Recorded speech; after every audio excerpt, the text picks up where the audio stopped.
Sejam muito bem-vindos, eu sou Carlos Del Valle, esse aqui é o Roda com Roda e também o podcast F1 Brasil, e hoje a gente vai falar do ano de 2009, a gente está fazendo a nossa série, o nosso último vídeo sobre 2008, Felipe Massa quase, o primeiro título do Hamilton, foi assim uma reação muito legal de todo mundo, o vídeo teve lá seu lado emocional, né?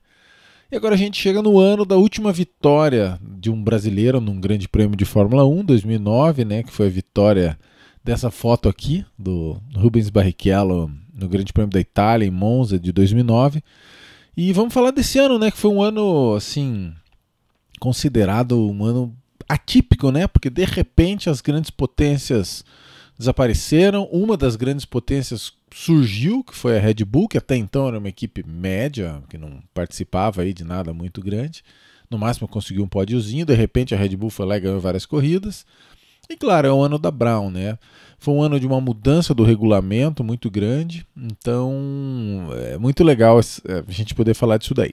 Vamos então falar, bom, antes de falar, se você quiser ser do nosso grupo de WhatsApp, ou então ter o teu símbolo aí do lado, você pode ser membro, né, do nosso clube de canais. Não esqueça também de se inscrever no canal, curtir o vídeo, etc, para você ir recebendo aí notificações, aquela coisa toda. Então, assim, esse ano, o ano de 2009, assim, o que a gente lembra? Ano da Brown, ano do Barrichello contra Button, né? Então, esse é um ano que, assim, último ano que teve reabastecimento. Eu sou um cara anti-reabastecimento. E como que eles chegaram no formato desse carro, né? O formato desse carro durou até 2015 ou 2016, né? Que daí chegaram os carros malvadões lá. Tinha o OWG, Overtake Working Group, para aumentar as ultrapassagens. Porque o que acontecia? Naquele ano de 2008, 2007 e 2008, foi o auge ali da turbulência aerodinâmica. A regra ela foi sendo mudada para tentar cortar a aerodinâmica dos carros e tal. E são carros que você só conseguiu ultrapassar o outro cara se você tivesse 2 segundos por volta mais rápido do que ele.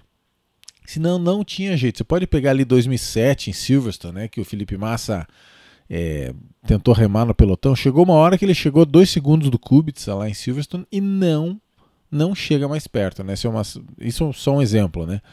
Então, o que é a ideia? Esse Overtaking Group ele era formado por o Rory Byrne, da Ferrari, Paddy Lowe, que então era da McLaren, tinha sido da Williams, seria da Mercedes, seria da Williams de novo, né? E o Pat Symonds. Então, Pat Symonds, Paddy Lowe e Rory Byrne. E a ideia deles era que, assim, não que você quisesse que o carro fosse igual e automaticamente ultrapassasse, mas eles queriam trazer essa diferença de 2 segundos para 1 segundo. Que se o carro fosse 1 segundo por volta mais rápido que o outro, ele conseguisse ultrapassar. Isso na regra antiga não conseguia. Como é que eles fizeram isso? Eles usaram o simulador da McLaren, que era um dos mais modernos, né, na época, e eles fizeram o Barcelona antigo, sem chicane, e usando esse simulador e mudando as configurações dos carros, eles foram chegando à conclusão que ajudaria. E é interessante porque o Barcelona é um circuito difícil de ultrapassar mesmo. Então, eles chegaram nessa configuração do carro aqui. Asa dianteira gigante. Deixa eu já diminuir aqui a minha fotinha, porque daí já fica melhor para vocês enxergarem. Asa dianteira gigante, asa traseira estreita. Eu tenho uma imagem aqui que é comparando os carros de um ano para o outro. Dura eu achar agora essa imagem aqui. Eu tenho umas fotos. Aqui, ó. Então essa daqui, ó, note que a asa era bem menor antigamente. A asa dianteira, a asa ficou essa pranchona na frente e aquela asa traseira, que ela é mais larga, ela ficou mais alta e mais estreita, né? Então nós temos fotos aqui dos carros, ó. Então aqui, depois a gente foi acostumando, mas a grande verdade é que quando esses carros apareceram, foi um grande choque, sabe? Porque era muito feio. Muita gente falou, né, que deixa eu ver se eu acho mais fotos aqui dos carros. Acho que não, acho que eu só tenho essa foto comparando. Que assim, esses carros de 2007 e 2008, várias pessoas comentaram, né, aqui no canal que são as fotos, os carros talvez mais bonitos da história da Fórmula 1. E de repente, para 2009, os carros ficaram muito feios, né? Imagina a Ferrari do Felipe Massa, de repente virou isso daqui. Eu falo, a Ferrari do Felipe Massa, aquela de de 2008, que ele quase foi campeão dos carros mais bonitos da história. Esse aqui está com a mesma pintura, basicamente, mas virou esse pranchão na frente, aquela asa traseira estreita. E isso ainda ia piorar muito, né? Nos próximos programas a gente vai ver que em 2012 teve o degrau, em 2014 teve aqueles apêndices fálicos, né? Uma coisa terrível. Então, primeira coisa, ficou muito feio. Mas qual que era o raciocínio? O raciocínio deles era o seguinte: aquela asinha do carro de 2007 e 2008, que era pequena e alta aqui, ela tomava toda a sujeira do ar do carro da frente na cara dela. Então, quando o cara ia chegando perto do carro da frente, não funcionava tão bem a asa e a frente começava a escapar. Então, eles tiveram a seguinte ideia: vamos fazer uma asa enorme que vai de fora a fora. A parte que toma turbulência na cara, que é essa parte central, que é uma parte neutra, que não tem asa. O que significa? Que se isso aqui piorar, não adianta, vai ficar igual o carro da frente, entendeu? Para você não ter tanta diferença do carro da frente. Então, isso aqui vai gerar toda uma cultura na Fórmula 1, que é esses 50 centímetros neutros aqui, que você não pode ter asa. Então, esses 25 centímetros para cada lado aqui, tem um vórtex muito potente aqui no lugar onde encontra a área neutra com a asa, que chama o vórtex Y250. Criou toda uma cultura ali na Fórmula 1. Então a ideia deles era essa. E uma das coisas que gera muita turbulência, claro, a asa traseira. Então vamos fazer a asa traseira tentar despejar só aqui nessa meiuca que já é neutra mesmo. Então a asa traseira alta para afastar da asa dianteira e bem estreita para ela não atrapalhar o mínimo possível essas partes laterais da asa ali, as que ficam na frente do pneu, porque essas vão continuar funcionando se você estiver seguindo o carro da frente. Então esse que foi o raciocínio para você usar, fazer essa coisa gigante aqui, né? Essa daqui, ó, se compara lá a McLaren. A McLaren é um carro que pela pintura tudo acabou que até ficando bonitinho, né? Mas se você for pensar naquela McLaren do Hamilton, que tinha o bigode francês e tal, então deu para entender, né? Uma seção neutra central, porque é a parte que mais toma sujeira na cara, e a parte lateral protegida da asa do carro da frente, porque a asa do carro da frente é bem alta e bem estreita. Então, com isso, o carro pode seguir o outro mais de perto, sem perder essa parte da asa aqui, tanto como perderia nos velhos tempos, porque nos velhos tempos, só essa parte do meio da asa que existia, quase não tinha asa na frente do pneu, né? Então, esse foi o raciocínio da Renault. Desculpa, do Overtaking Group lá, do grupo de ultrapassagens. Mas daí a gente entra num negócio que é assim: eles queriam que o difusor do carro, aqui eu já comecei na minha retrospectiva, que o difusor do carro fosse pequenininho, porque o difusor ele faz muita sujeira, né? Então, deixa eu achar a fotinho da Renault que eu tinha separado aqui. Não vou.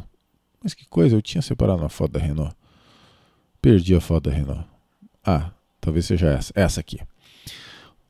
Na regra, era para o difusor ser só isso daqui. Eles diminuíram o tamanho do difusor. O que o difusor faz? Ele faz com que organize essa área do ar aqui que fica atrás do carro.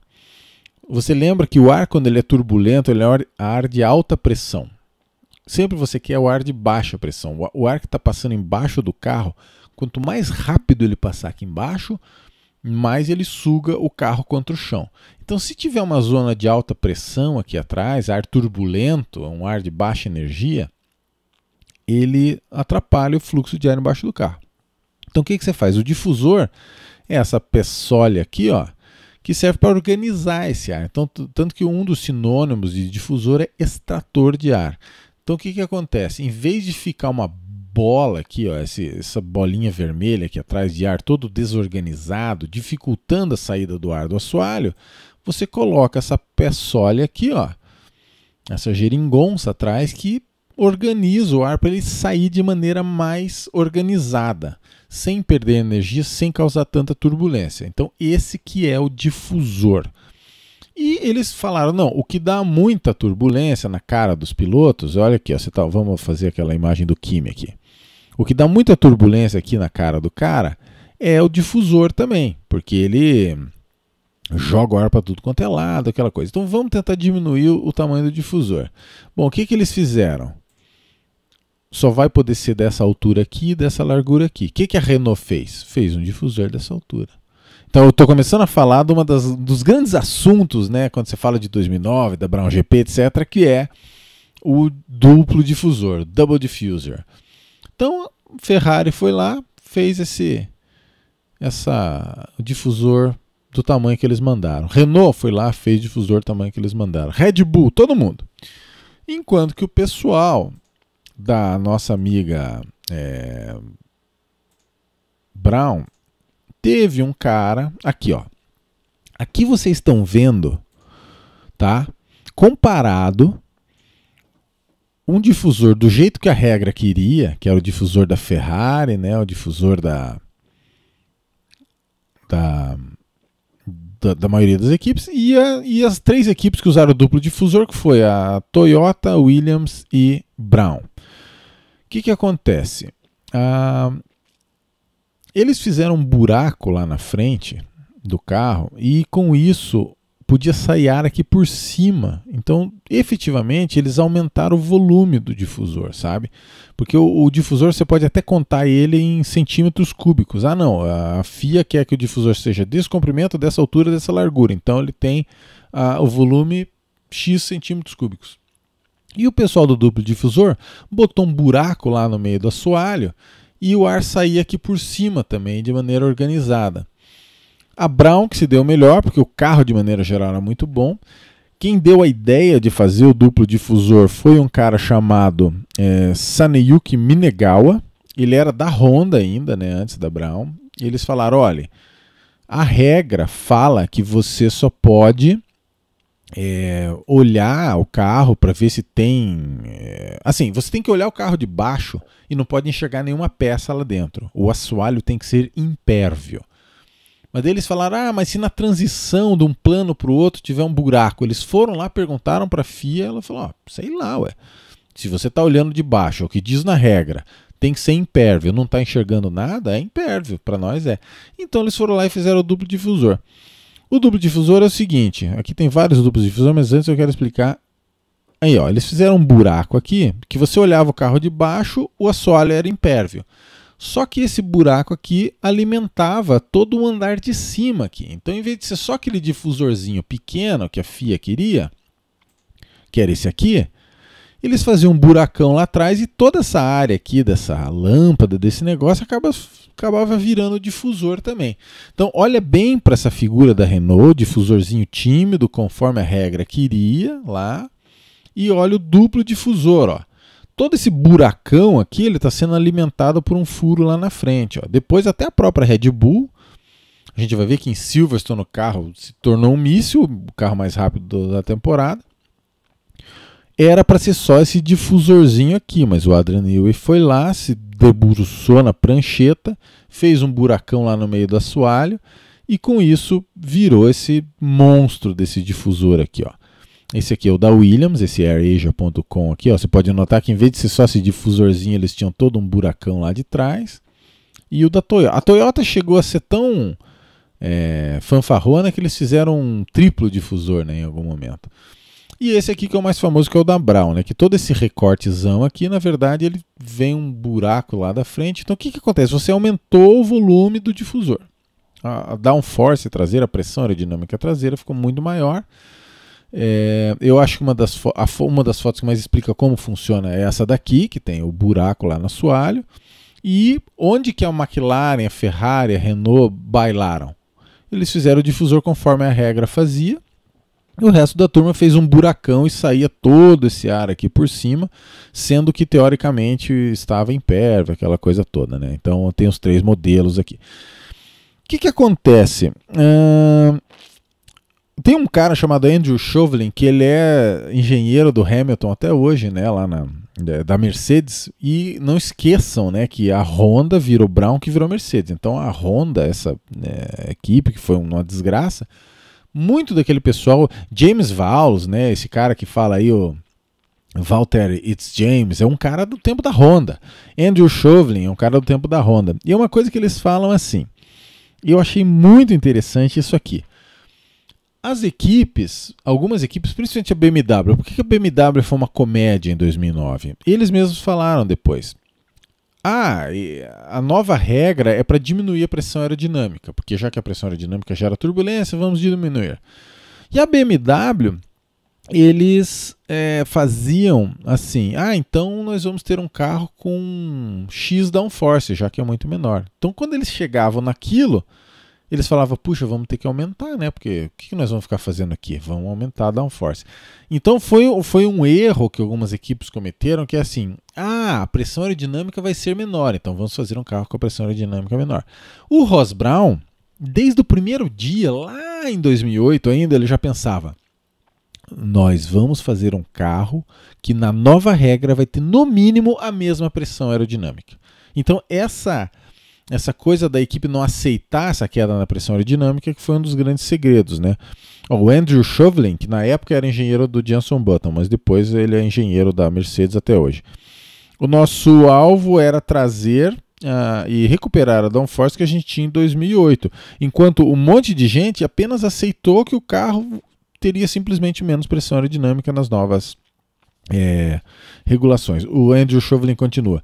Na BMW, eles tiveram que aumentar o alvo, aumentar o objetivo algumas vezes, porque era tão baixo o que eles, assim, a meta deles, que eles tiveram que duplicar a meta, né? Então, eles atingiam a meta e tinham que subir de novo e tal. Então, primeira lição, né? Se os caras querem diminuir a pressão aerodinâmica, não aceite, tente conseguir o máximo de pressão que você puder. E a gente vai ver isso, né? Depois eles vão, para 2011, eles vão proibir o difusor duplo, o duplo difusor, para 2010 pôde. E o Adrian Newey, daí ele se enlouqueceu lá no difusor soprado, né? De você alimentar o difusor lá com a história do escapamento. Aí proibiram para 2012, daí ele apelou para o efeito Coanda e foi, você não aceita o que a regra quer te fazer, né?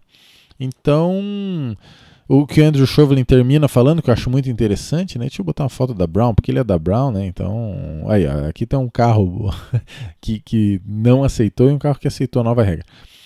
Se você só pega um carro de 2008 e legalize it, né, no bom sentido, você torna ele legal, ou seja, aumenta o tamanho da asa, diminui o tamanho do difusor, sobe a asa traseira e tal, você vai ficar com um carro extremamente lento, mas a filosofia é que às vezes em 2 semanas você consiga recuperar toda essa pressão aerodinâmica, né?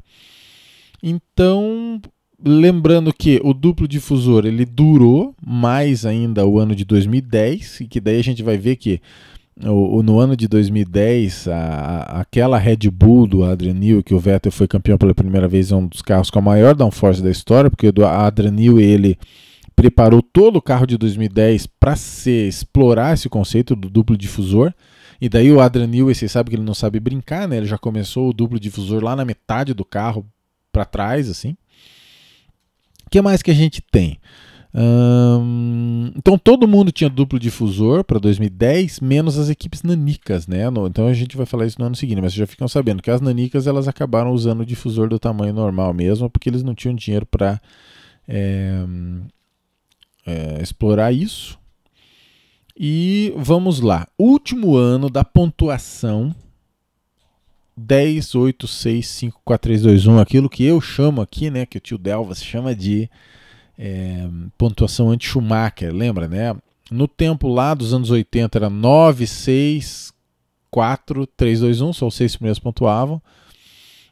Só que daí teve algumas vezes ali, principalmente o ano de 2002, que o Schumacher foi campeão em julho ainda, né? Então, se chegar em agosto, setembro, o campeonato decidido, o pessoal ficou traumatizado e criaram esse sistema que durou até esse ano agora, de 2009, que era o sistema anti-Schumacher. A vitória não valia tanto. Se o cara chegasse em segundo, ele só marcava 2 pontos a menos, era 10, 8, 6, 5. E para o ano seguinte, para 2010, seria o sistema que vigora até hoje, né? Que é o sistema 25, 18, 15, com os 10 primeiros marcando. Então esse foi o último ano em que somente os carros do começo do ano, né? Desculpa, só os 8 primeiros carros que marcavam. Às vezes eu dou uns tilt, né? Bom, como é que ficou a estatística do ano? Vamos aqui mostrar aquela nossa telinha aqui dos resultados. O que acontece? Vitórias entre os pilotos. Jenson Button, 6 vitórias. Vettel 4, Barrichello 2, Hamilton 2, Weber 2 e Kimi 1. Então os dois caras que mais venceram no ano acabaram sendo o primeiro e o segundo colocado no campeonato. Já não pode esquecer que o Rubens Barrichello nesse ano ele não foi vice-campeão com a Brown, né? Ele foi terceiro colocado no campeonato. Então 6 vitórias do Button, 4 do Vettel e 2 para Barrichello, para Hamilton e para Weber. E o Kimi ganhou aquela famosa na Bélgica. Entre as equipes, 8 vitórias da Brown, 6 mais 2, né? 6 da Red Bull, 4 mais 2, e 2 da McLaren, as 2 foram com o Hamilton, né? O Kovalainen não subiu no pódio nenhuma vez, e uma da Ferrari. Então foi um ano em que, na verdade, o Button foi o cara que mais venceu e a Brown foi a equipe que mais prevaleceu também, né? Deixa eu ver aqui, uma fotinha aqui. Aqui você tem uma Red Bull e uma Brown. Bom, a Brown, o Button ele venceu as 6 das 7 primeiras corridas. Então quando você olha aqui, ó, da Austrália até a Turquia são 7 corridas. A única que ele não ganhou foi na China, que ele chegou em terceiro. Então aqui ele basicamente deixou o campeonato meio que encaminhado, né? Ele não venceu mais no resto do ano, né? Foram quantas corridas que são? 17 corridas, né? Então nas 7 primeiras ele teve 6 vitórias e nas outras 10 ele não venceu mais. Inclusive ele só subiu no pódio mais 2 vezes. Já o Rubens foi meio que o contrário, né? Se você olha aqui, ó, Rubens Barrichello, primeira vitória em Valência e depois 2 corridas depois na Itália. O Rubens ele só foi vencer a primeira corrida dele na 11ª etapa. Então, num total de 2, né, e o Barrichello ficou aí a 7 pontos do Vettel, sendo que o Vettel ficou a 11 pontos do Button. Vamos falar desse carro aqui, ó, McLaren MP424. Eu não falei até agora da regra que para esse ano podia ter o KERS, né? O KERS ele podia ser por bateria, por supercapacitor, por flywheel, mas todo mundo usou mais ou menos o mesmo sistema. Todo mundo não, só 3 equipes usaram o KERS, né? Que foi McLaren, Ferrari, aliás, 4 equipes, McLaren, Ferrari, Renault e BMW.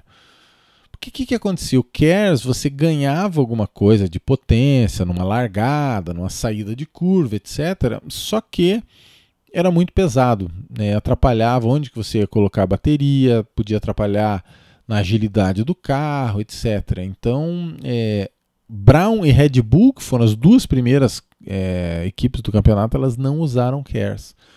Eles optaram mais por ter uma agilidade no carro e que se você ganha numa coisa e perde na outra, daí não adianta. Para o ano seguinte, eles combinaram de ninguém usar KERS para 2010 e para 2011 ele voltou, só que daí com o aumento do peso do carro, do peso mínimo, né, que a gente ia chegar até hoje, que são esses carros gigantescos aí, né?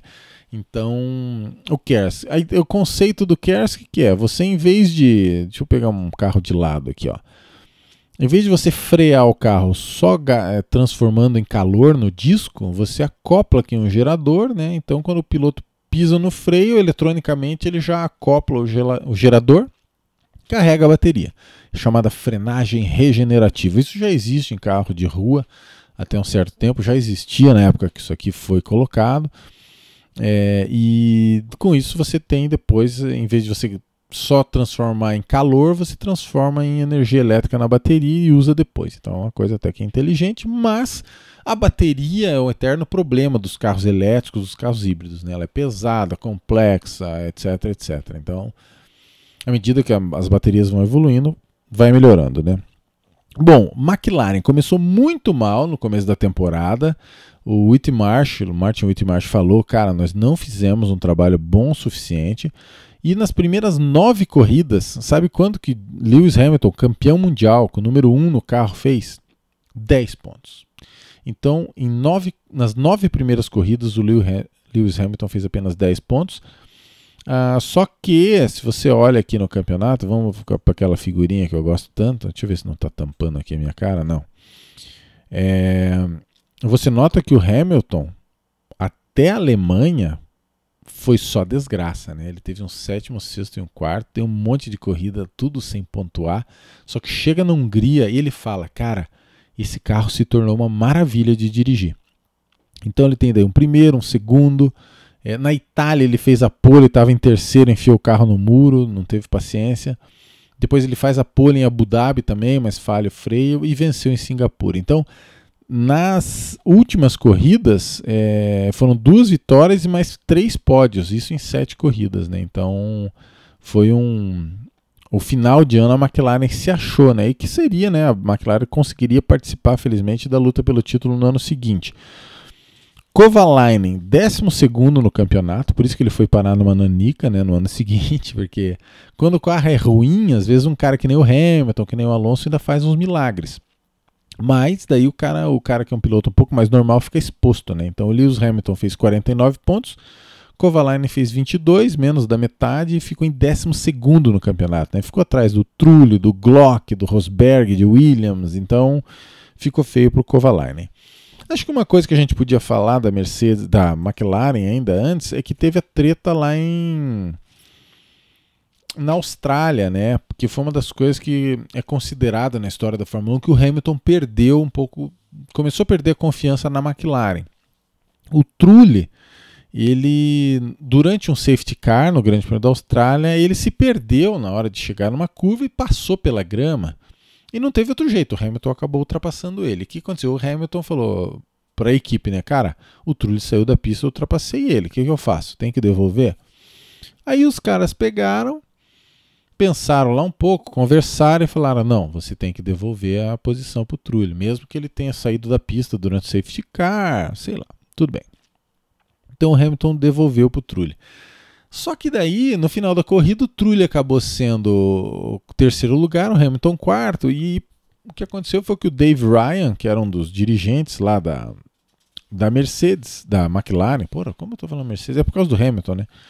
Um dos dirigentes, ele falou, não, você diga para eles que o Trulli te ultrapassou no safety car.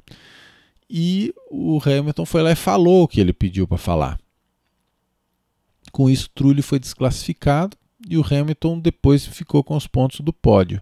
Só que depois os comissários, né, depois que a corrida terminou, entre a primeira e a segunda corrida, né, depois indo para a Malásia, eles ouviram os rádios, viram todas as imagens e viram que, na verdade, o Hamilton diminuiu para o Trulli passar e o Hamilton ficou muito abalado porque ele ficou falando o que a equipe mandava ele dizer. Vocês lembram muito bem, né? Aquela época ali da Ferrari era o Império do Mal e a McLaren com o Ron Dennis também, era essa coisa de nunca poder querer ceder 1 milímetro, né? Uma coisa que, felizmente, acho que hoje em dia diminuiu um pouco isso, né? Não, a gente não vai perder esse pódio, nós vamos mentir, vamos falar que o Trulli te ultrapassou sem você deixar. E acabou que o Hamilton foi desclassificado, então quando você olha no resultado aqui da temporada, o Hamilton está desclassificado na Austrália porque mentiu para os comissários. Dave Ryan, esse diretor que estava faz 20 anos na McLaren, foi sumariamente demitido, nunca mais pisou lá. E o próprio Ron Dennis, ele meio que saiu como dirigente assim.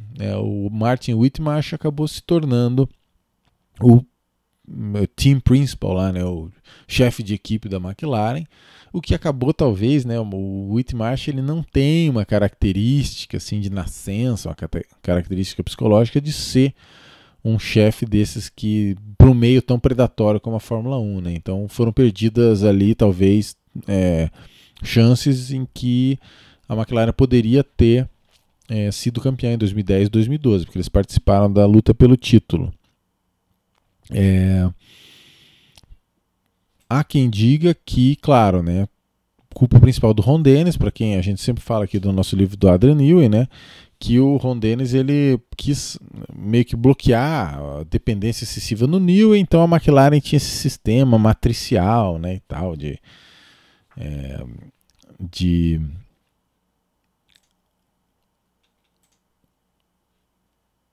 como é que chama? Administração.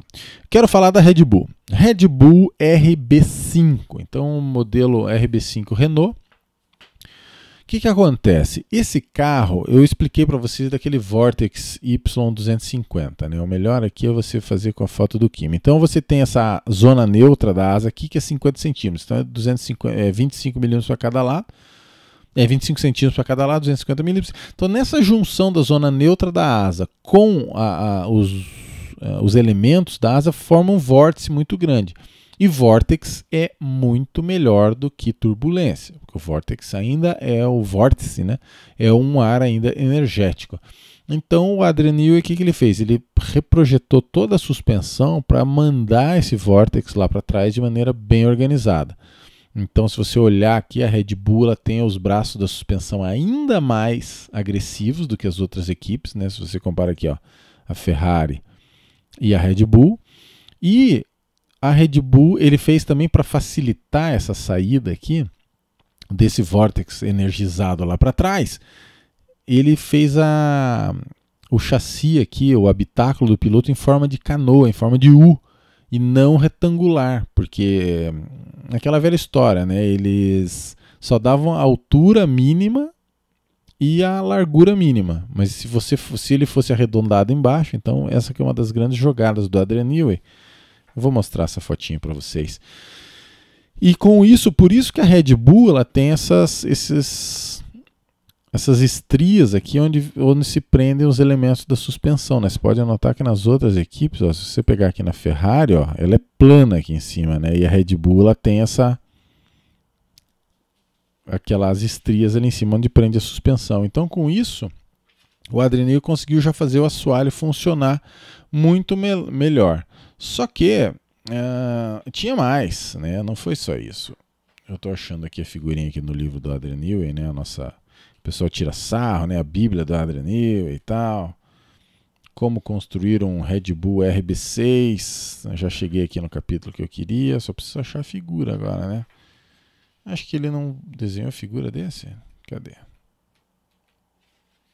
Talvez esteja mais para frente lá no livro, mais lá no começo. Ele desenhou bastante coisa aqui da... Ah, tá aqui, ó.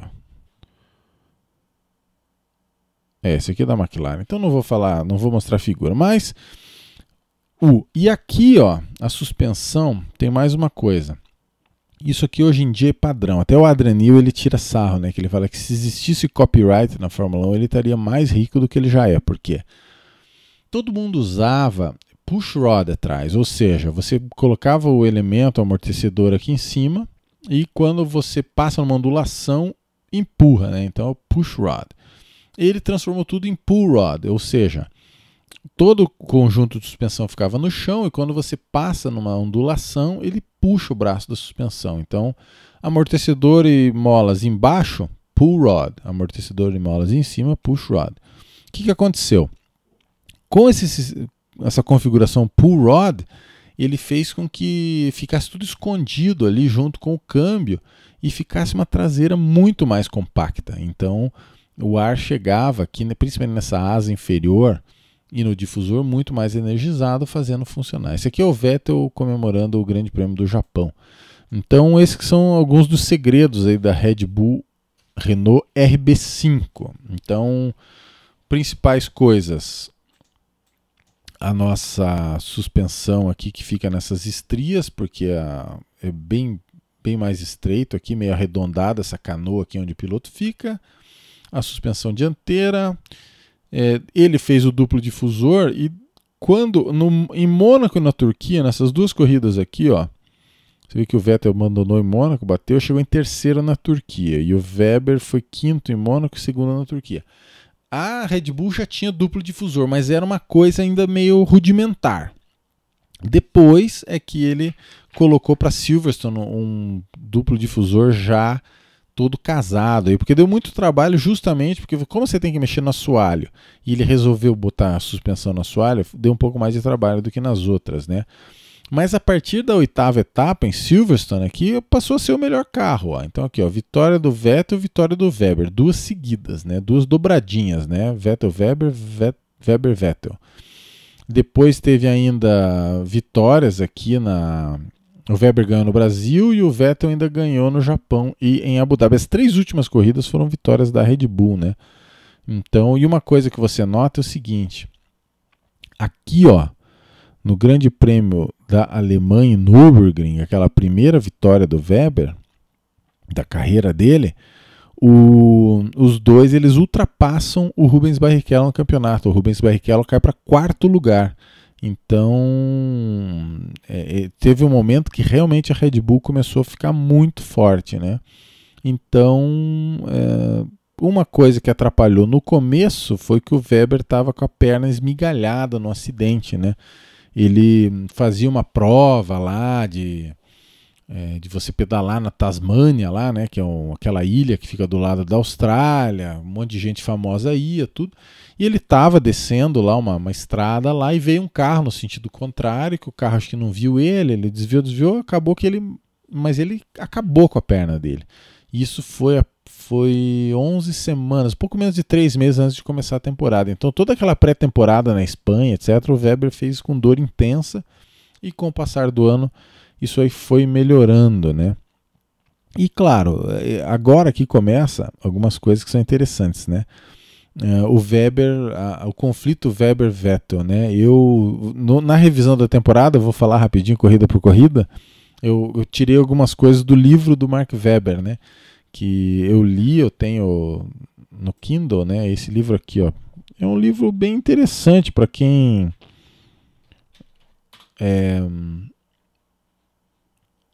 esse livro aqui para quem acompanhou essas temporadas, porque ele conta tintim por tintim, tem toda a história do acidente, da relação com o Vettel, com o Helmut Marko, etc. Então é um livro bacana e tem alguns trechos aqui. Eu coloquei aqui na Red Bull ele falando assim, do Vettel. Quando ele fala assim, que o Vettel ele não aceitava quando ele ia pior que o Weber. Então assim, o Weber fala, eu estou traduzindo aqui do livro direto. No meu jeito de pensar, às vezes você perde na moral, naquele dia, e você devia aceitar isso, né?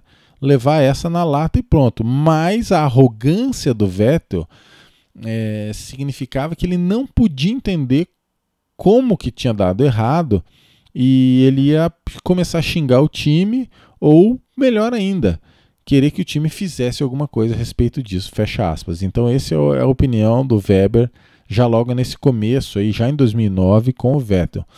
Isso ainda ia piorar muito no ano seguinte, né, em 2010. Mas aqui o Weber ele dá uma mordida e uma soprada. Ele fala assim, mesmo assim eu não podia deixar de sempre tentar dar uma chance para ele, de ser bacana com ele, porque eu conhecia sua família e apesar da linguagem, da barreira de linguagem, eu gostava deles, você via que eram pessoas decentes, com valores, né, adequados. Então ele era uma boa... O Vettel ele era uma boa criança de coração, mas o time, a equipe Red Bull, deixava ele ter alguns comportamentos errados. E ele fala que a Red Bull deixava ele se comportar em momentos como um pirralho mimado, né? Spoiled brat, que é um pirralho mimado. Então o Vettel já com palavras duras a respeito disso, que é mais ou menos o jeito, muito o Helmut Marko, assim, né? Igual o Helmut Marko faz hoje em dia com o Verstappen, ele chega pro cara e fala, cara, faça o que você quiser, eu tô aqui e eu vou deixar você fazer o que você quiser. É o que aconteceu com o Vettel e hoje em dia acontece com o Verstappen, né? No sentido de ser um cara que ele se sente muito acolhido nesse sentido. Bom, vamos só falar da Ferrari F60, a mesma coisa, um carro com KERS. Você viu que elas vinham lá F2004, F2005, F2006, F2007, F2008, F60. Igual teve a SF70 lá do Vettel agora, essa daqui era F60, que era Ferrari 60, porque era 60 anos de participação da Ferrari na Fórmula 1. No fundo, ela era mais rápida do que o carro do Felipe Massa. Pra você ter uma ideia, o Felipe Massa em 2008 fez o tempo da pole do Massa, ou o tempo no Q2 no caso, que era o que valia, foi 6 décimos mais lento do que o tempo dessa Ferrari aí. Então não é que essa Ferrari era uma desgraça de lenta, ela era até mais rápida que a Ferrari F2008 do Felipe Massa que lutou pelo título, porém os outros deram um salto muito maior. Então essa que às vezes é a crueldade da Fórmula 1. Então eles usavam KERS, mas não tiveram difusor duplo, só depois que eles conseguiram. O Kimi, se você for comparar Ferrari e McLaren, que foram as duas que começaram mal, né, no campeonato, Ferrari e McLaren, eles tiveram trajetórias muito parecidas. Você olha aqui, ó, o Hamilton 49 pontos, Kimi 48. Então o Kimi terminou só um pontinho do Hamilton E a Ferrari também, ó. McLaren 71, Ferrari 70. Então as duas tiveram trajetórias parecidas, né? Um começo de ano terrível com um segundo semestre um pouco mais digno. A Ferrari foi muito prejudicada pelo acidente do Felipe Massa, porque ficou com pilotos, né, tanto Fisichella como Badoer, que não marcaram nenhum ponto, sendo que o Felipe Massa tinha conseguido seu primeiro pódio uma corrida antes, né, na Alemanha. Então isso foi uma grande tristeza, né, porque provavelmente, se não fosse o acidente da mola, daqui da Hungria para frente, a Ferrari se tornou um carro muito mais competitivo e o Felipe Massa vinha guiando muito bem. Para você ter uma ideia, o Massa até a mola, vou botar a foto do Kimi aqui, o Massa estava em quinto no campeonato com 22 pontos, ou seja, até o Grande Prêmio da Alemanha, que é a última corrida antes da Hungria, onde o Massa se acidenta, lá da mola, o Massa ele era o melhor do campeonato, fora as duas Browns e as duas Red Bulls. Então ele estava em quinto com 22 pontos e o Kimi, nessa altura do campeonato, estava com 10 pontos. Então, quando você pensa que o que o Massa teria feito dali da Hungria para frente, com esse carro que o Kimi conseguiu aqui, ó, 4 pódios seguidos, incluindo uma vitória, e acabou ficando um ponto do Hamilton, você imagina que infelizmente o Massa teria ido muito bem, né? Uma tristeza. E foi um ano, de certa forma, que o Kimi, mesmo com essa vitória aqui, ele estava sendo superado pelo Massa de maneira muito ampla até o Grande Prêmio da Alemanha, 22-10. Já tinha sido superado em 2008 e tem aquela cena do sorvete, né, na Malásia lá, que a corrida estava interrompida, ninguém sabia se ia voltar ou não, estava em bandeira vermelha, muita chuva e no fim das contas o Kimi já estava faz tempo de bermuda, pegando sorvete, o pessoal filmou ele, pegaram muito no pé dele. Isso ia resultar na chegada, né, do Fernando Alonso para o ano seguinte. O Kimi foi sumariamente demitido e passou os anos de 2010 e 2011 fazendo NASCAR, fazendo rally, fazendo outras loucuradas lá. Acho que mais rally, né, se não me engano. E depois ele voltou para 2012, 2013 com aquela Lotus preta e ganhou 2 corridas e tudo mais. Um carro que a gente tem que falar é o carro do Alonso, né, porque afinal de contas é um carro que tem lá sua importância. O Alonso chegou a fazer pole na Hungria e notem, esse aqui é o Groselha, já é o Grosjean dirigindo no Brasil, se não me engano, no lugar do Nelsinho, que tinha sido demitido, e note que está escrito Renault aqui, e não está escrito ING, que era aquela seguradora lá, que era o patrocínio lá da Renault, porque no ano de 2009 foi revelado o Crash Gate, o Singapura Gate, que o Nelsinho bateu de propósito. Então o Pat Simmons foi eliminado por 5 anos da Fórmula 1, não podia pisar em autódromo, Briatore para sempre, Alonso não sabia de nada, e a ING, a patrocinadora, falou, cara, eu tô saltando fora, não quero meu nome nesse carro, né? E é incrível nesse carro é esse nariz, né? O que leva uma equipe a fazer um paralelepípedo desses no lugar do nariz, né? Então é um carro que marcou 26 pontos, todos eles pelo Fernando Alonso, nem Nelson Piquet Jr., nem Romain Grosjean marcaram nenhum ponto, então o carro era uma desgraça e o Alonso que acabou fazendo algumas graças aí. Beleza? Vamos fazer a nossa review da temporada então? Cadê? Essa foto aqui da primeira corrida ela é muito interessante pelo seguinte, a Brown chegou lá em Barcelona, o carro era muito rápido, chegou na Austrália, o que aconteceu? Dobradinha na primeira fila, e o que aconteceu na primeira fila? Por isso que a gente criou aquela piada que é a síndrome de Weber-Barrichello. Button largou, primeiro, líder. Cadê o Rubens? Está lá, ó. Rubens Barrichello caiu para 11º lugar por causa de problemas com o sistema de largada do carro e etc, né?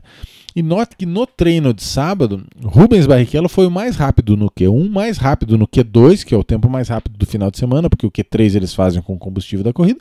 Só que quando chega no Q3, o Button é 3 décimos mais rápido que ele.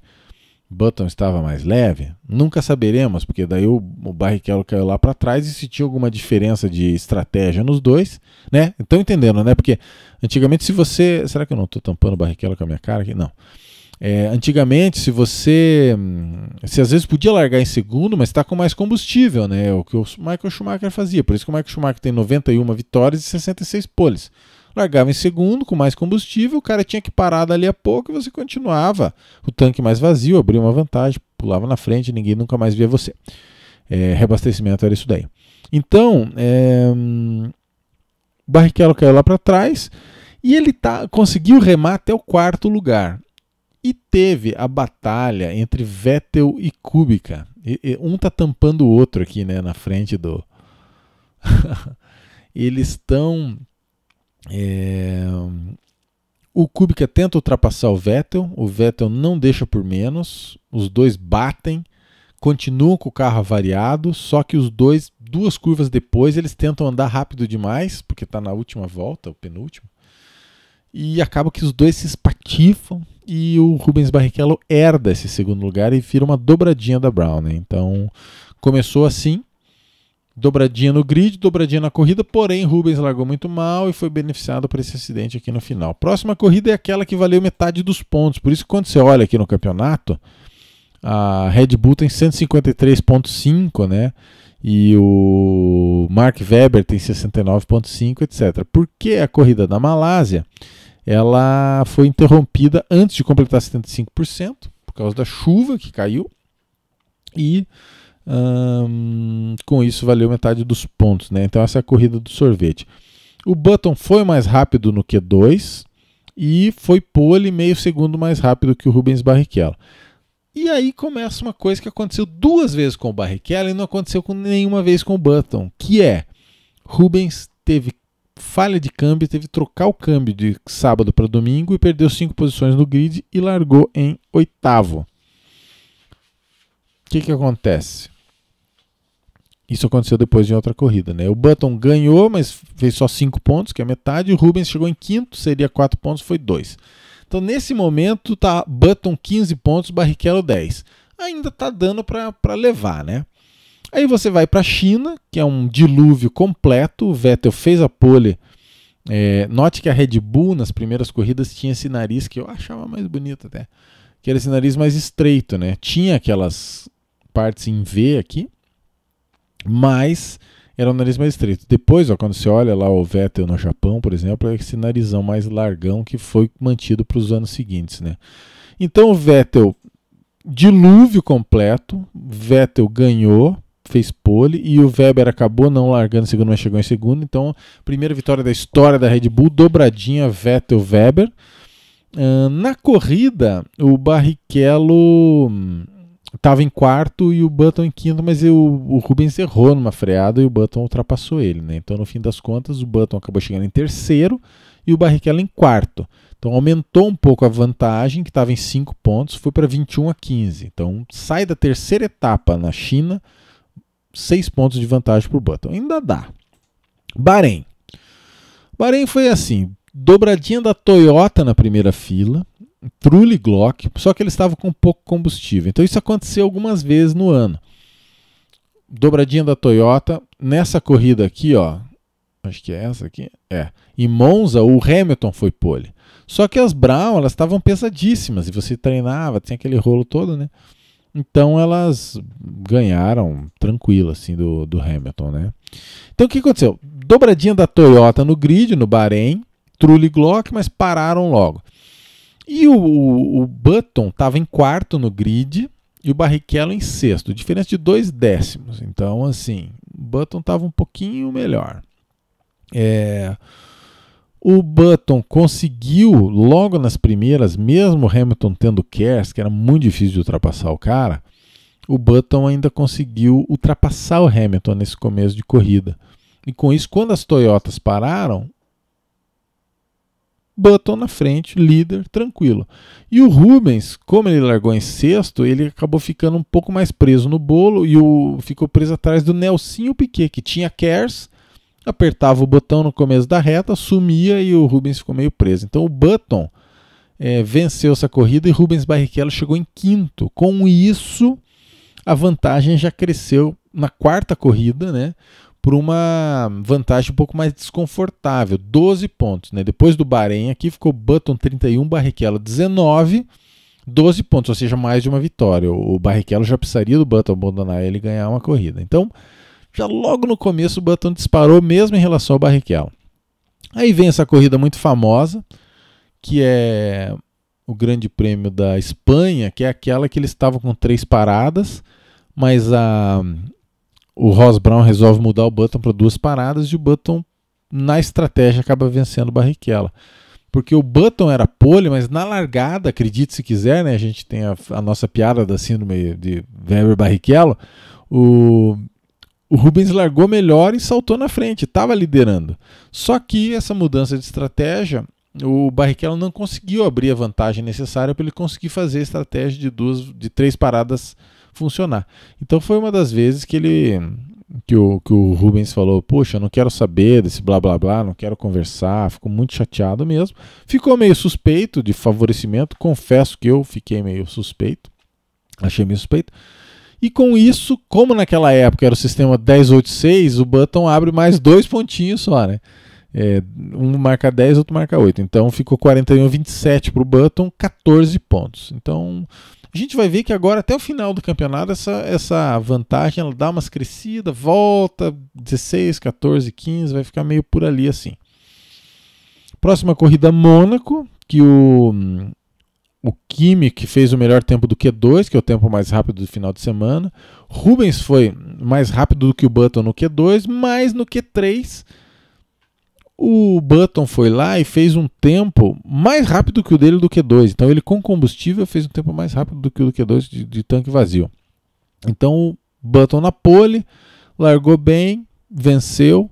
Rubens Barrichello terceiro no grid, mas acabou conseguindo suplantar aí o Kimi, se eu não me engano, e chegou em segundo. Então mais uma dobradinha da Brown, só que aumenta mais 2 pontinhos, né? Então Bahrein, Espanha.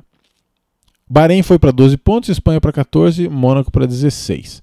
E a gente chega na última vitória do Button, que essa aqui é uma foto do Barrichello, que é na Turquia. O Vettel fez a pole na Turquia, fez o tempo mais rápido no final de semana, só que o Vettel dá uma errada no começo, sai da pista e o Button já aproveita, assume a liderança e nunca mais olha para trás, né?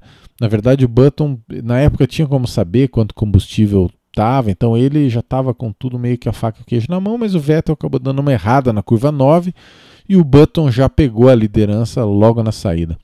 O Barrichello estava com problema na embreagem, perdeu 10 posições na largada, então de terceiro que ele estava no grid, ele foi para 13º, e depois acabou abandonando com o câmbio quebrado, então isso foi muito doloroso.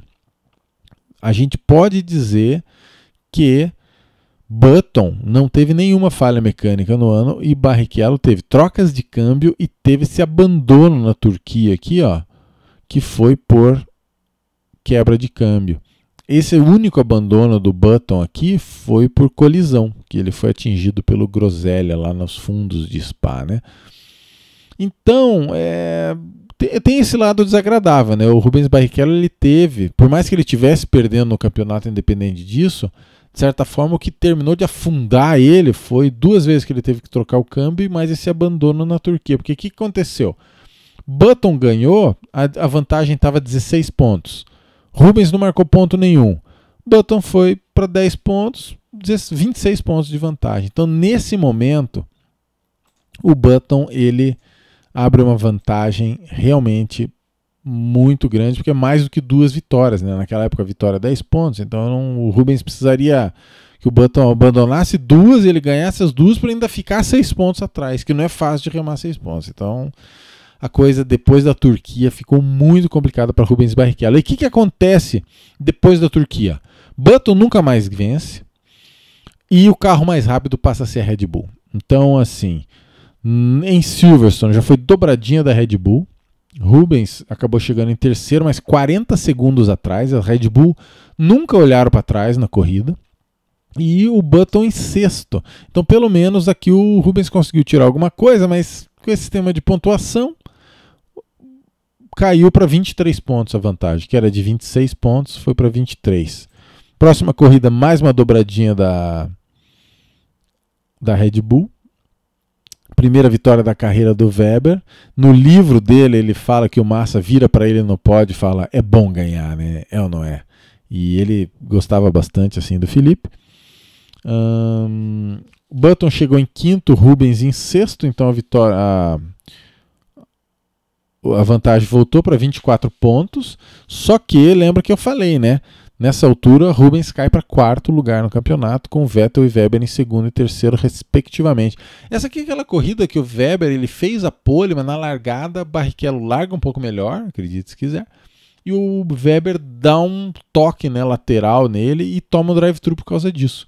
Então, mesmo com esse drive-thru, Weber ainda guiou tanto que foi lá e ganhou a corrida, né? Então foi a primeira vitória de um australiano desde o Alan Jones, 1980, no Grande Prêmio dos Estados Unidos.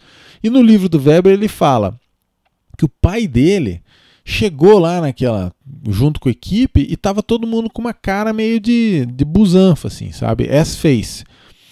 E ele perguntou para Anne, né, para companheira, né, acho que nunca chegou a ser esposa, mas a Anne Neal, né, que é a namorada eterna lá do Mark Webber, né, 23 anos mais velha que ele, perguntou por que eles estão com essa cara, né, o pai do Webber perguntou dela, só fez assim pro lado do Marco e do Vettel, que tava todo mundo com a cara assim, daí ele fala, o que aconteceu nessa corrida foi que o piloto errado ganhou. Então o Webber, no livro dele, ele já insinuou que essa vitória dele já não caiu bem para alguns setores dentro da Red Bull mais alinhados com Vettel e Helmut Marko. Então, isso aí foi uma coisa que, já nessa primeira vitória do Webber, ele fala no livro que já não desceu bem. Próxima corrida, Hungria. É o acidente do Felipe Massa, que é uma tristeza, né? A mola lá, 800 gramas, Massa em coma, aquela coisa toda. Quem acabou fazendo a pole, ninguém nem prestou atenção, foi o Fernando Alonso. Só que ele estava um pouco leve na corrida e na hora de fazer o primeiro pit stop a roda não ficou bem apertada. Notem o tijolo que é a frente desse carro, nunca entendi isso. E ele acaba abandonando, né? Então, detalhe dessa corrida é que o Rubens Barrichello ele estragou a suspensão e o pedaço voou no carro voa na cara do Felipe Massa. Então o Rubens foi muito mal nesse treino, ele largou em 13º. O Button acabou que também foi um pouco prejudicado porque a FIA quis inspecionar o carro do Button, ver se não ia soltar a mola também, né? Então o Button acabou fazendo menos tentativas e largou em 8º. Então ficou assim, Alonso pole, Barrichello 13º, Button 8º. E na largada as duas Red Bull não largaram muito bem. Acabou ficando Alonso, Weber, Hamilton. O Hamilton passou o Weber, Alonso se estabanou aqui com a roda e o Hamilton, líder, nunca mais olhou para trás. E essa vitória do Hamilton, vou até botar a foto do Hamilton aqui, que acho que é essa daqui, foi a primeira vitória com Cares na história da Fórmula 1, né? O Button chegou em 7º, Barrichello chegou em... não, peraí, qual foto que é? Barrichello chegou em 10º, então aumenta a vantagem mais 2 pontinhos, né? Estava 24 pontos, vai para 26 pontos de vantagem, mas o Rubens Barrichello ainda em quarto no campeonato. Vamos para Valência. Essa é a prova que o Rubens mais tirou vantagem do Button. O Button chegou em 7º e Barrichello venceu a corrida. Então ele tirou 8 pontos de vantagem, né? Um marcou 2, outro marcou 10. Então caiu para 18 pontos e o Rubens Barrichello reassume o segundo lugar do campeonato. Foi a estreia do Groselha, porque na corrida anterior na Hungria foi quando o Nelsinho já não ia correr, acabou correndo, mas foi demitido logo depois. Eu lembro certinho dele falar em alguma rede social, falando, ei Galvão, você falou que eu não ia correr na Hungria? Tá aí, ó. Mas acabou que ele foi demitido depois. E também é quando estreia o Luca Badoer, mas o Luca Badoer fez 2 corridas, ele ficou 1,5 segundos atrás do penúltimo colocado no treino, então assim, foi muito mal mesmo. E o grid foi Hamilton, Kovalainen, Barrichello, então foi dobradinha da McLaren no grid, só que tem esse negócio do peso e tal. O Button acabou vencendo, ele não ganhava uma corrida desde a China em 2004, fazia 5 anos aproximadamente, e essa foi a 100ª vitória brasileira na Fórmula 1 e penúltima da história. Até hoje, né, se você está assistindo esse vídeo em 2020, o Brasil continua com 101 vitórias, que a última foi a que a gente vai falar daqui a 2 corridas. Então, Rubens tira 8 pontos, vem para 18.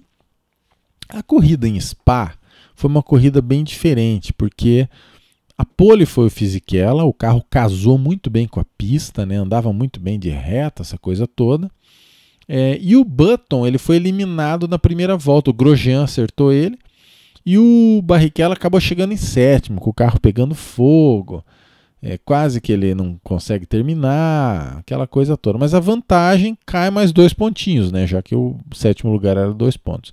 Detalhe, no grid, o Rubens Barrichello estava em quarto e o Button em 14º. Então, por isso que o Button também se meteu em confusão. Ele estava lá no pelotão do Afeganistão. Porém, o Rubens de quarto, ele cai lá para o final do grid na largada, com problema de embreagem, não sei o que, síndrome de Weber Barrichello. Eu lembro certinho que acho que é nessa corrida que o Galvão Bueno perde a paciência. Ele tá, então vamos lá, largada, Button em 14º, Barrichello tá em quarto. E Rubinho largou mal de novo, foi lá para trás. Já uma ducha de água fria. Então ele vai parar lá no final do pelotão e termina em sétimo.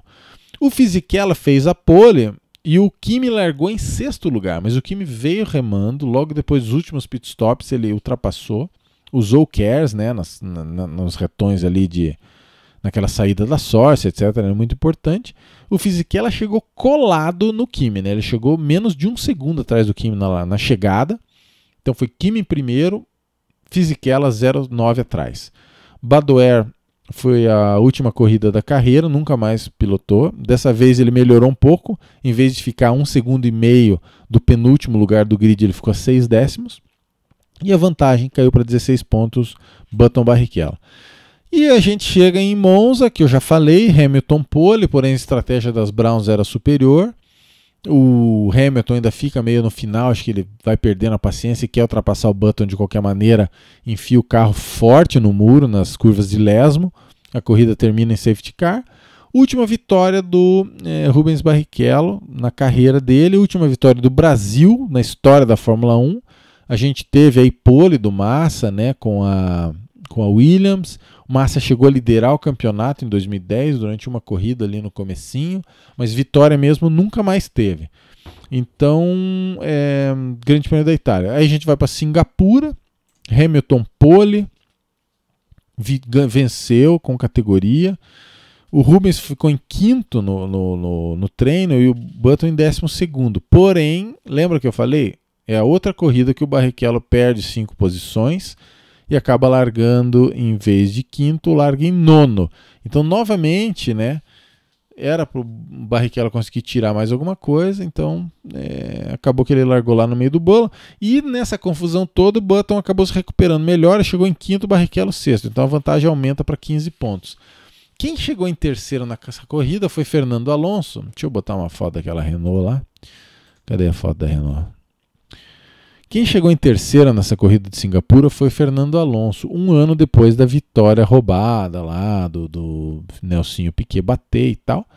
E ele dedicou o pódio a Flávio Briatore. Então, se você é um cara com algum grau de rejeição ao Alonso, tá aí para você se deliciar, destilar a sua bile. Alonso chegou em terceiro e dedicou o pódio em Singapura a Flávio Briatore.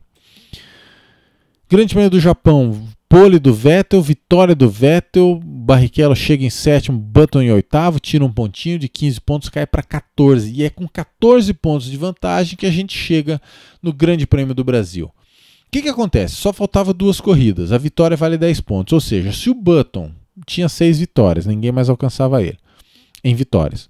Se o Button tivesse 10 pontos de vantagem para o Barrichello e para o Vettel, no mínimo, Button campeão. Então, o que acontece? O Rubens tem que marcar 5 pontos a mais que o Button. Ele tem que trazer essa vantagem de 14 para 9 pontos para manter a luta aberta.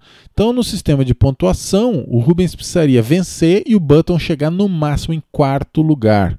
Se o Button chegasse de terceiro para frente, ele seria campeão mesmo com o Rubens ganhando. Aquelas permutações, né? O Vettel tinha chance, teria que vencer e o Button chegar no máximo em 6º para levar para a última corrida. Chuva fortíssima no sábado, um total dilúvio, eliminados já no Q1 e no Q2, tanto Button como Vettel como Hamilton, grandes pilotos ficaram lá para trás.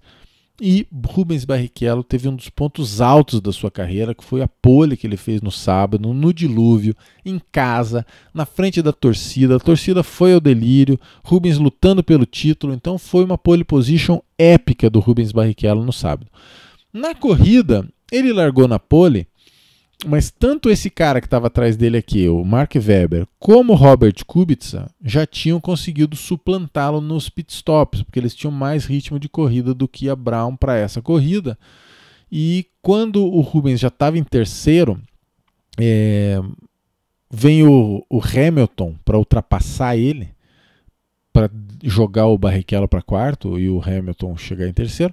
E acaba que tem um toque ali e tem um furo de pneu. Daí com isso é a pá de cal, né? Sela, né, a derrota do Rubens no campeonato, porque ele acaba terminando lá para trás. Chega... não anotei aqui que lugar que ele chegou. Por sorte nós temos aqui aberto. Chega em quarto lugar. E o Button foi remando desde lá de trás. Aqui, ó, Button chega em quinto, Barrichello em oitavo. Não, oitavo aqui, ó, Brasil, oitavo. Button quinto, Barrichello oitavo. Então, com isso, Button campeão. Foi uma vitória relativamente tranquila do Webber, né, porque o Vettel largou muito lá atrás, mas o Webber tinha largado mais para frente. O Red Bull soberana. E uma grande corrida do Lewis Hamilton, né? Ele largou em 17º. E foi passando um por um, né, com Kers, com aquela coisa toda também ajuda, mas de qualquer forma foi uma corrida maiúscula do Hamilton, que chegou em terceiro, tendo largado em 17º. Tem essa coisa que é um pouco chata aí de ter colaborado no furo de pneu do Barrichello, e eles vão para a última corrida. Acabei escolhendo o Kobayashi aqui porque ficou muito famoso que o Kobayashi deu um X no Button, foi uma briga muito legal. O Kobayashi estava substituindo o Timo Glock, que tinha machucado a perna no acidente no Grande Prêmio do Japão. Essa é uma que você pode pesquisar no YouTube, né? Então, última corrida da história com reabastecimento. Batalha Camus e Button. O Hamilton fez a pole, mas teve uma falha de freios, teve que abandonar a corrida. Vitória do Vettel, que tinha largado em segundo. Button em terceiro, Rubens em quarto. Então, com isso, o campeonato terminou com o Button 18 pontos à frente do Barrichello e 11 à frente do Vettel. Então, terminou nessa situação aqui: Button 95, Vettel 84, Barrichello 77, sendo que o Webber já estava pertinho ali também do Rubens. Então, esse é o nosso campeonato de 2009, meus amigos. Digam aí o que vocês curtiram, né, nessa época. Eu vou até aumentar essa minha cara de tacho aqui, ó. Vou deixar assim, mais ou menos, para vocês irem conversando. Então, assim, última corrida com abastecimento foi em Abu Dhabi. Para o ano seguinte não ia ter reabastecimento. As equipes combinaram que não ia ter KERS. Todo mundo ia ter duplo difusor se quisesse, mas só as nanicas que não tiveram. Ia entrar as novas equipes. Então, o ano de 2010 é um dos anos mais clássicos.